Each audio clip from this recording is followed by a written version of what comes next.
तुम जंगल वालों ने मेरे नन्हे चील को कहाँ रखा है? मुझे जल्दी बता दो, नहीं तो मैं तुम सबका जीना हराम कर दूंगा। अरे चील भैया, हमने तुम्हारे नन्हे चील को कुछ नहीं किया है। हमने तो जब से वो पैदा हुआ है तब से देखा भी नहीं है। तुम हम सबके ऊपर ऐसे इल्ज़ाम कैसे लगा सकते हो? नहीं नहीं, मुझे सब पता है। तुम लोगों ने मेरे नन्हे चील के साथ बहुत बुरा किया है। जो भी किया है, मुझे वह 2 दिन से नहीं मिल रहा है। सच्ची सच्ची बता दो, नहीं तो धीरे धीरे करके मैं इस जंगल के सारे पक्षियों को खा जाऊंगा। अरे तुम हमारी बात क्यों नहीं मानते हो? हमने तुम्हारे नन्हे चील के साथ कुछ नहीं किया है। हमें तो पता भी नहीं है तुम्हारा नन्हा चील कौन सा है, कैसा दिखता है। बस बस, मुझे तुम सब से कुछ नहीं सुनना है। तुम सब बता रहे हो या मैं अपना काम शुरू करूं? फिर काला कौवा बोलता है, अरे हम कह रहे हैं ना, हमने तुम्हारे नन्हे चील के साथ कुछ नहीं किया है। हमें मिलता तो हम तो उसको जीवित ही नहीं छोड़ते। तुम चीलों ने जो हमारे साथ बर्ताव करके रखा हुआ है ना, पूरे जंगल में अशांति फैला के रखी हुई है। हमें मिलता तो हम उसे उसी समय मार देते। अब तो मुझे तुम में पूरा भरोसा हो गया है। तुम लोगों ने मेरे नन्हे चील के साथ बहुत ही बुरा बर्ताव किया है। तो चील गुस्से में 2-3 पक्षियों को उठा के ले जाके मार डालता है और वह धीरे धीरे रोज ऐसा करने लग जाता है। अब सारे पक्षी बहुत परेशान हो जाते हैं क्योंकि उनके बच्चों को भी वह खा जाता है। मुझे तो लगता है हमें उसको ढूंढना चाहिए, क्योंकि जब हम लोगों को पता है हमने उसके साथ कुछ नहीं किया है तो वह पक्का आसपास ही होगा। तो वह सारे पक्षी उसे ढूंढने के लिए चले जाते हैं, पर पूरी शाम हो जाती है पर उसे नन्हा चील कहीं नहीं मिलता। इतने में उसको उल्लू दिखता है। उल्लू डॉक्टर को वह सारी बात बताती है। तो उल्लू डॉक्टर बोलता है, समझ लो तुम्हारी समस्या का समाधान हो चुका है। वह नन्हा चील मेरे पास सही सलामत है। उल्लू डॉक्टर चिड़िया को अपने पास ले जाते हैं हॉस्पिटल में, और वहाँ नन्हा चील आराम से बेड पे लेटा होता है क्योंकि उसका एक पंख टूट गया था। चिड़िया नन्हे चील के बारे में चील को बताती है और चील बहुत खुश होती है और वह नन्हा चील चील को सारी कहानी बताता है। मम्मा मम्मा, अगर यह लोग नहीं होते तो आज मैं जीवित नहीं रहता। इन सारे पक्षियों ने मिलकर मेरी बहुत अच्छे से सेवा की है और मेरी जान ही इन्हीं डॉक्टर की वजह से बची है, नहीं तो मुझे तो कोई उठा के ले जाता आज। तो चील को अपनी गलती का एहसास होता है और वह सारे जंगल वालों से माफ़ी मांगती है। अगली कहानी के साथ फिर मिलेंगे, तब तक के लिए बाय बाय। राजू एक गांव में रहने वाला सीधा साधा लड़का होता है, पर उसे एक शहर की पिंकी नाम की लड़की बहुत पसंद आती है और वह धोखे से उससे शादी कर लेता है। हुआ क्या था, पिंकी जब उसके गांव में आई थी तो उसने किसी और का घर दिखाकर उससे जताया कि वह बहुत ही अमीर है और पिंकी भी उसके जाल में फंस गई और उन दोनों की शादी हो गई। पर शादी के बाद पिंकी को राजू ने सारी सच्चाई बता दी थी कि वह गरीब है और इसी चक्कर में राजू को फिर पिंकी के घर में घर जमाई बन के रहना पड़ता है। तुम धोखेबाज आदमी, मेरे से शादी करके अब बहुत सुकून मिल रहा है ना तुम्हें? अरे मैं तुमसे प्यार करता हूँ, जिंदगी क्यों खराब हुई है? मैं तुम्हारे साथ रहना चाहता था, इसीलिए मैंने ये किया। और मुझे झूठ ही बोलना होता तो मैं बाद में सच्चाई क्यों बताता तुम्हें? मैंने शादी के बाद तुम्हें सारी सच्चाई बताई ना, मुझे वो सब कुछ नहीं सुनना।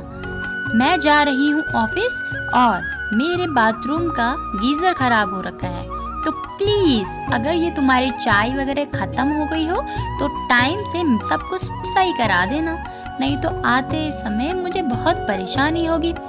अरे तुम बिल्कुल टेंशन मत लो, तुम्हारे घर आने तक तुझे सारा काम करा कराया मिलेगा।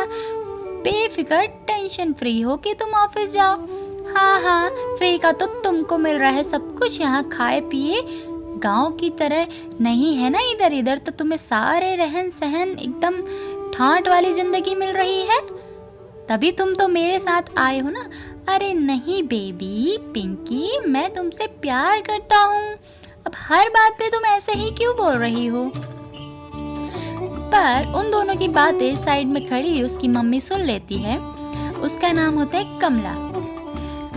तो जैसे ही उसका दामाद दूसरे कमरे में जाता है तो कमला पिंकी से बोलती है, किसी के नीचा दिखाने से पहले ये सोच लेना कि इतना ही गिरो कि उतना मुश्किल ना हो जाए तुम्हारे लिए। अब जो भी है वह गांव का है, शहर का है तो तुम्हारा पति ही ना, अब तुम्हें उसे अपनाना तो पड़ेगा। आपको शायद ना फर्क पड़ता हो पर मुझे तो बहुत ही फर्क पड़ता है। मैं हूँ शहर की लड़की, मेरे रहन सहन बहुत अलग है।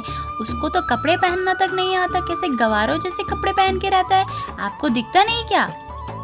बेटा अब अगर तुम उसको सिखाओगी तो वो सीख भी जाएगा ना। इंसान देखना चाहिए, उसके कपड़े देख के तुम क्या करोगी? मम्मी मुझे ना लेट हो रहा है, मुझे जाने दीजिए और आप अपने दामाद को जैसे रखना है रखिए, मैं इसे कभी अपनाने नहीं वाली हूँ। तो इतना कहकर पिंकी अपने ऑफिस के लिए निकल जाती है और घर आते समय उसके कुछ दोस्त उसके साथ आते हैं और अरे पिंकी यार बड़ी गर्मी लग रही है, मैं हमारे लिए थोड़े कोल्ड ड्रिंक वगैरह तो मंगा दे। अरे सुनो, ओ नौकर सुनो, इधर आओ। अरे अरे मैं नौकर नहीं हूँ इस घर का, तुम्हें कोई गलतफहमी हुई है।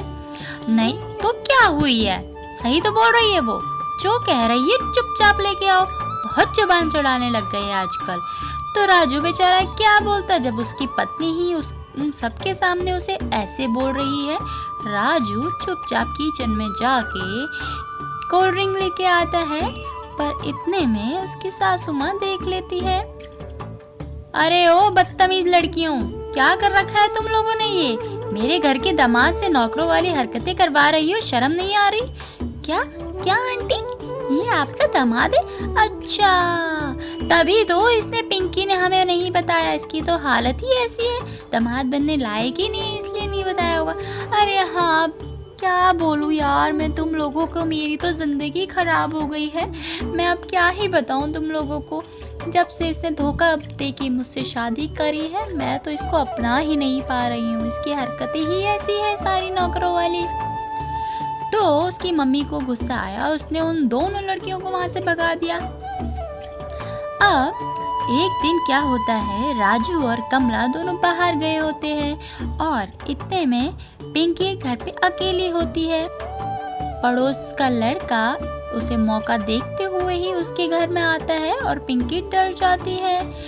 अरे तुम यहाँ क्या कर रहे हो? अभी घर में कोई नहीं है, सब लोग गलत समझेंगे, तुम यहाँ से चले जाओ। घर में कोई नहीं है तभी तो आया हूँ, अब तो मैं तुमसे तुम्हारा बदला लेके रहूंगा। मुझे मना कर रही थी, मेरा प्रपोजल एक्सेप्ट नहीं किया था, अब तो तुझे भुगतना पड़ेगा।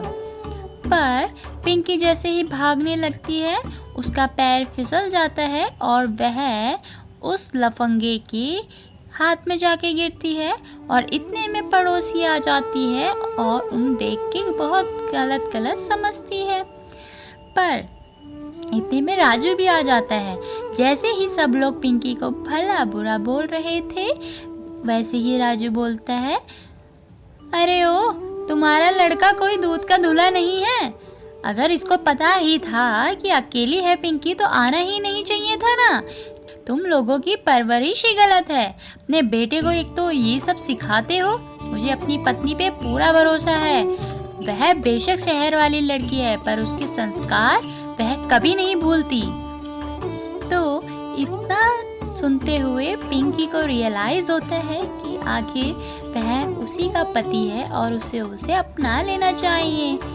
इस कहानी से यह सीख मिलती है, आदमी का नेचर देख के सब कुछ करना चाहिए, पैसा देख के कुछ नहीं करना चाहिए। अगली कहानी के साथ फिर मिलते हैं, तब तक के लिए बाय बाय। टूनी अपने 2 बच्चों के साथ बहुत अच्छे से रहती थी। एक दिन उनके घर में दाना खत्म हो जाता है तो टूनी उड़ते उड़ते दाने की तलाश में एक खेत में उतर के दाना चुगने लगती है। पर उस खेत में पहले से कुछ शैतान लोग वहाँ पे दाना चुगने आते थे और उस खेत का मालिक उनसे बहुत परेशान था। और उस दिन उस खेत के मालिक ने सोचा, आज तो इनको मैं पकड़ के ही रहूँगा। इन्होंने मेरे खेत में उदंग मचा के रखा हुआ है। आज मैं इनको पकड़ के इनको अच्छी सज़ा दूंगा। पर टोनी को क्या पता था वो गलत दिन गलत जगह पहुंच जाएगी। तो जैसे ही खेत वाला उन सबको पकड़ने के लिए आते हैं, सभी उड़ जाते हैं और टोनी उसके जाल में फंस जाती है। और वह सोचता है ये वही है जो रोज हमारे यहाँ दाना चुराने आती है। और टोनी बहुत रो के गिड़गिड़ा के, मुझे छोड़ दो भैया, मैंने कुछ नहीं किया। मैं तो आज पहली बार इस खेत में दाना चुगने आई थी। मेरे बच्चे भूखे हैं, वो मेरे बिना मर जाएंगे। अरे तुम चुप रहो यार, अरे तुम चुप रहो। रोज मेरे यहाँ चोरी करती हो और उल्टा शर्म भी नहीं आती है। मैं क्या करूँ तुम्हारे बच्चों का? कहीं और जाके दाना चुगती, मेरा ही खेत मिला था।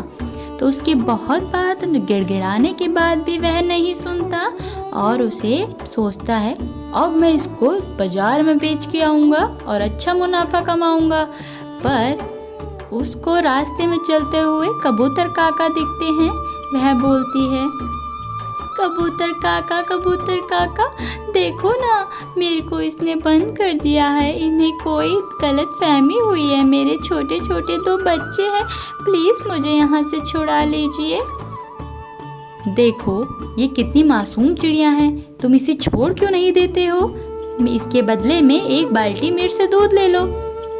अरे नहीं, जाओ यहाँ से, मैं इसका अच्छा मुनाफा लूँगा। तो वह वहाँ से चला जाता है। और ऐसे ही फिर वह रोती है, गिड़गिड़ाती है, पर कोई सुनने वाला नहीं होता है। तो उसके बाद वहाँ से उस जंगल के राजा जा रहे होते हैं। तो वह उनको पूरी बात बताता है। तो जंगल के राजा उस बेचारी मासूम सी चिड़िया पर दया आ जाती है और वह बोलते हैं, अरे सुनो, तुम ऐसा करो, ये इसके बदले के जितना इन्होंने नुकसान किया है सारे पैसे रखो और इसको छोड़ दो। तो इससे उस चिड़िया को आज़ादी मिल जाती है और वह उड़ के अपने घर वापस चली जाती है। अगली कहानी के साथ फिर मिलेंगे, तब तक के लिए बाय बाय। टुनटुनी चिड़िया अपनी बहू टुनटुनी चिड़िया के साथ प्यार से रहती थी। उनका बेटा भी था जो काम करने रोज बाहर जाता था। और उनके गांव में एक कौवा अंगूर की खेती करता था। वह अंगूर की खेती बहुत अच्छे से करता था, पर अब क्या था, अब उसके अंगूर बहुत बड़े हो चुके थे और सारे गांव वालों उसकी खुशबू को सूंघकर बहुत आकर्षित होते थे। पर वह कौवा बहुत होशियार था। वह तो सुबह से शाम उस खेत की निगरानी करता था ताकि कोई गांव वाला उसके अंगूर न चुरा ले। एक दिन वह खुशबू पहुँचते पहुँचते टुनटुनी और टूनी चिड़िया के पास जा पहुँची। वह बोली, माँ जी, ये अंगूर की खुशबू इतनी अच्छी है, मुझे अंगूर खाने का मन कर रहा है। हाँ, मन तो मेरा भी कर रहा है खाने का, पर क्या करे, वो कालू को तो देख रही हो ना, वह सुबह से शाम कैसे मेहनत करता है अपने अंगूरों की देखभाल में। हम तो उसको चुरा भी नहीं सकते हैं। माँ जी, हम ऐसा करते हैं, कुछ प्लान बनाते हैं। क्या प्लान बनाएंगे? वो तो वहीं पे ही रहता है ना। माँ जी मेरी बात सुनिए, आप उसे कुछ चीज़ों के बहाने उसे घर पे बुलाइए और मैं जाकर इतने टाइम में उसके अंगूर चुरा के ले आऊंगी, फिर दोनों मिल बांट के खाएंगे। पर अगर उसने तुमको पकड़ लिया तो फिर दिक्कत हो जाएगी और गांव वालों में हमारी बदनामी हो जाएगी। माँ जी आप उसकी चिंता मत कीजिए ना, अभी अंगूरों में ध्यान दीजिए, हमें बहुत जोरों से खाने का मन कर रहा है। तो टुनटुनी और टूनी का प्लान शुरू हो जाता है। टुनटुनी चिल्लाती है, अरे कालू भैया देखो ना, मेरे घोंसले में सांप घुस आया है, जल्दी से इसको निकालिए, बाहर निकालिए ना, ये हमको खा जाएगा। तो कालू डर के उसकी आवाज़ सुन के भागा भागा जाता है और वहाँ हर तरफ छानबीन करता है। इतने में वहाँ टूनी चिड़िया अपना कमाल दिखाती है, उसके पके पके कुछ अंगूर निकाल के ले आती है। कालू बोल, तुम अब आराम से रहो, मैंने पूरा घर चेक कर लिया है, यहाँ पे कोई भी सांप नहीं है। अच्छा धन्यवाद भैया। तो कालू वहाँ जाता है। कुछ दिन तक यह लोग ऐसा ही करते हैं। अब कालू को शक होने लग गया था कि उसके खेतों से चोरी हो रही है, क्योंकि अंगूर उसके कम हुए जा रहे थे। इस बार कालू ने फैसला किया, इस बार वह जाल बिछा के घर जाएगा। तो रात होती है, कालू खेत में जाल बिछा देता है और घर चला जाता है। टूनी और टुनटुनी को इसकी खबर नहीं थी। वह दोनों भागती भागती अंगूर लेने जाती है, पर ये क्या था? अरे माँ जी मेरा पाँव फंस गया है। टुनटुनू मेरा पाँव भी फंस गया है, मैं क्या करूँ, हम क्या करें अब? तो इतने में उनकी आवाज़ सुन के कालू कौवा आ जाता है और बोलता है, अच्छा तुम दोनों थे जो मेरे यहाँ से अंगूर चुराते थे, मुझे हमें माफ़ कर दीजिए भैया, हम आगे से नहीं चुराएंगे, पर तुम लोगों की वजह से मेरा बहुत नुकसान हुआ है।